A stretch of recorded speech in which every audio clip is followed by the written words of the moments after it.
폭우가 쏟아진 다음날 사람이 입주도 하기 전 균열이 생기더니 건물이 무너집니다.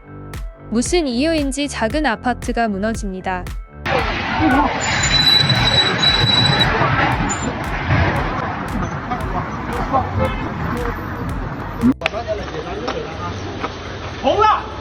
건물이 지어진 지 2년도 안 됐는데 균열이 발생했고, 균열이 발생한 부분 내부에 막대를 넣어보니 깊숙하게 들어갑니다.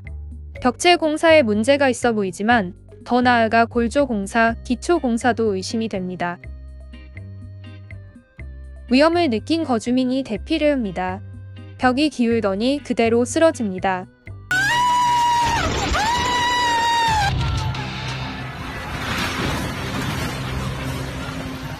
아파트 건물 하단에 균열이 발생했습니다. 한눈에 보기에도 상당히 위험해 보이는데요.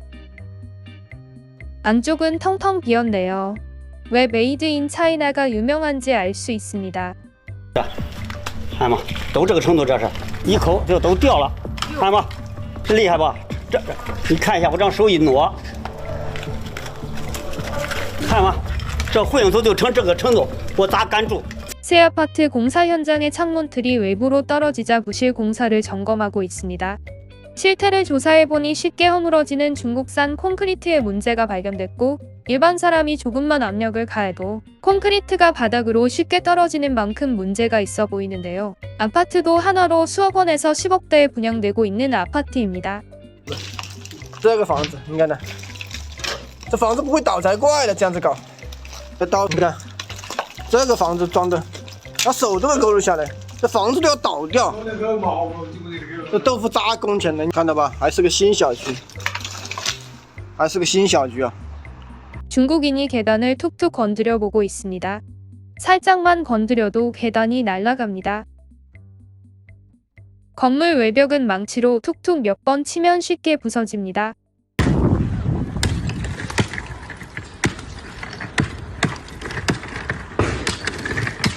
건물의 기초 공사와 골조 공사에 쓰일 중국산 철근은 사람의 힘으로 압력을 가면 뚝 부서집니다.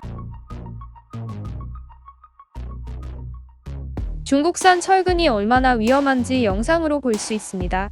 你看看，这一点伤没有？你看，全都好好的，好，一摔就断。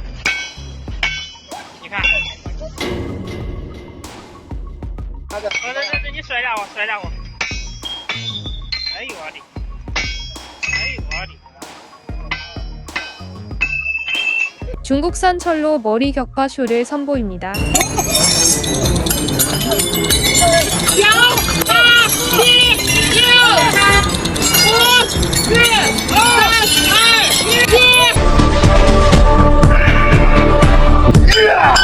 사실 일반인도 누구나 쉽게 가능합니다. 我给你来。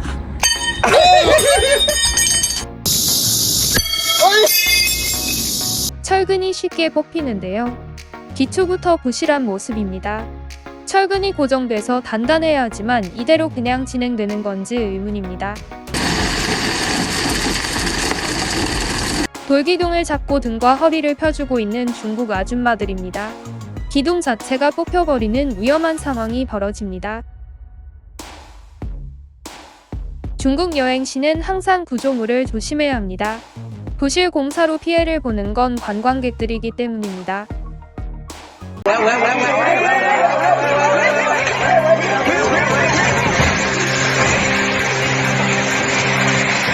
중국은 아직 건축 기술이 한국 기준보다 다소 낮은 편으로 방음 처리가 소홀히 이루어지고 있는데요. 벽체 균열 또한 빈번하여 층간소음이 증폭되는 경우도 많습니다. 중국 온라인 커뮤니티 사이트에서 층간소음으로 인해 부엌할 위협까지 받은 내용이 화제인데요. 관련 사연글을 번역하여 보도록 하겠습니다.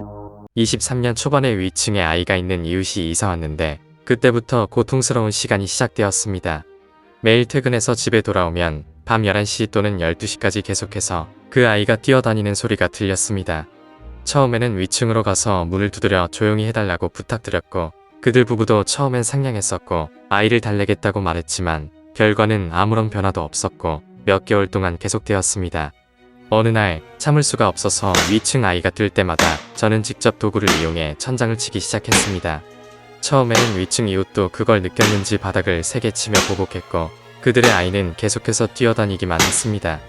저는 관리사무소에 협조를 요청하기 시작했고 관리사무소와 소통하는 동안 저는 위층 이웃에 대해 나쁜 얘기는 전혀 하지 않았지만 관리사무소는 위층 이웃이 욕설해하며 심지어는 자기 삶의 불편을 초래한다며 아파트 공동체 위원회를 구성할 것을 위협하는 식으로 말했으며 관리사무소는 저에게 지방자치구 사무소에 가서 함께 협의하자고 제안했지만 저는 매일 바쁘게 출근해서 시간이 없어 거절했습니다. 어느 날 저의 어머니가 저의 집에 놀러 왔는데 위층 아이들이 아침 일찍 뛰어놀기 시작했습니다. 참을 수 없어서 저는 우선 시장 핫라인에 불만을 제기했고 서비스 직원은 저에게 경찰에 신고했는지 물어봤고 저는 아니라고 대답했습니다. 그 후에는 관련 부서에 보고할 것이라고 말하더군요. 전화를 끊은 후에 저는 다시 생각해보니 먼저 경찰에 신고하는 게 맞는 것 같아 경찰에 신고했습니다. 결과적으로 경찰은 상황을 이해하기 위해 위층에 갔고 이 가족을 데리고 제 집 앞에 왔습니다. 예상치 못한 것은 이 남자가 경찰 앞에서 저희에게 심한 욕설을 내뱉었다는 것입니다. 아직 어린 아이라는 핑계로 말입니다. 그 후에 처리 결과는 경찰이 별 다른 대책 없이 처리되었고 이후에는 여전히 매일 위층에서 아이들이 뛰어다녔습니다. 이후에 저희 형이 제 집에 놀러 왔는데 위층에서도 계속해서 아이들이 뛰어다녔습니다. 저희 형은 참을 수 없어서 위층으로 빠르게 올라가서 아이들의 아버지에게 매우 공손하게 부탁했는데 아이들을 잘 관리할 수 있기를 바라는 마음이었고 이웃 간의 화합을 위해서라며 좋게 말씀드렸습니다. 이웃집 남자는 어떤 것이 그를 화나게 했는지 모르겠지만 부엌으로 가서 칼을 집으며 저희 형에게 집에 들어오라고 소리쳤으며 그가 제 형을 죽일 것이라고 말했고 어떤 이웃 간의 화합도 필요하지 않다고 말했습니다. 이후에 형과 저는 집에 다시 돌아왔고 처음에 저희 형이 너무 빠르게 이웃집으로 올라갔기 때문에 저는 휴대폰을 챙기는 걸 생각하지 못하여 이웃집 남자가 칼을 들고 사람을 공격하려고 했다는 사실을 녹음하지 못했습니다. 어쨌든 그리고 나서 부모님과 상의한 결과 결국 집을 팔기로 하였습니다. 하지만 집을 팔기 위해선 2년을 기다려야 하기 때문에 작년 10월부터 일시적으로 다른 곳으로 이사했습니다. 그리고 얼마 전 관리소에서 전체 입주민 그룹의 한 주민이 꿀벌을 키운다는 신고가 있다고 하더군요. 꿀벌을 키우는 집의 발코니 사진까지 첨부했습니다. 사진을 보니 저희 집 같아 보였지만 얼마 지나지 않아 관리소는 다시 모든 입주민 그룹에 멘션을 달며 꿀벌을 키우는 집이 저희 윗집이라고 확인했습니다. 그 집은 이미 우리 입주민 그룹에서 악명 높았습니다. 제가 그 집 사람이 칼로 사람을 찌르려고 한 적이 있다고 주의하라고 했기 때문입니다. 많은 사람들이 최근 벌이 집 안으로 날아들어와 불평을 하기 때문에 그 집은 유명해졌습니다. 환경 안전을 신경 쓰지 않는 사람이 어떻게 이웃과의 화합을 신경 쓸 수 있겠습니까? 올해 4월 중순 어느 날 밤 저는 경찰서로부터 전화를 받았습니다. 집에 사람이 있는지 물었고 저는 이미 이사했다고 말했습니다. 그러자 경찰은 제가 지금 바로 집에서 어떤 소음으로 소리가 난다고 돌아가라고 말하더군요. 저는 그 집에서 너무 멀리 살고 있어서 밤에 어떻게 갈 수 있겠냐고 말했고 시간이 되면 돌아가서 보겠다고 말했습니다. 그러자 경찰은 지금 당장 돌아가지 않으면 어떻게 될지 모른다고 말했습니다. 저는 계속해서 지금은 불가능하다고 말했고 경찰은 내일까지 기다리겠다고 하였습니다. 결과적으로 다음날 경찰서에서 전담자가 저에게 어젯밤 상황에 대해 물었습니다. 저는 솔직하게 말하였고 그 경찰관이 수색증을 가지고 있다고 주장하며 직접 제 집에 들어와 수색할 것이라고 했습니다. 알고 보니 제가 소음을 낸다는 이유로 윗집 사람이 신고했습니다. 그 후 아래층 이웃에게 물어보니 아무런 소리도 들리지 않았다고 했습니다.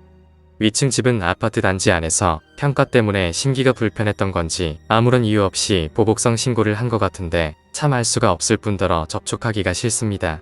견뎌내든지 나중에 이사를 가서 복수를 하든지 사람은 변하지 않고 바꿀 수 없습니다. 저항하거나 이사를 가거나 두 선택밖에 없어. 구독과 좋아요는 영상 제작에 큰 힘이 됩니다. 감사합니다.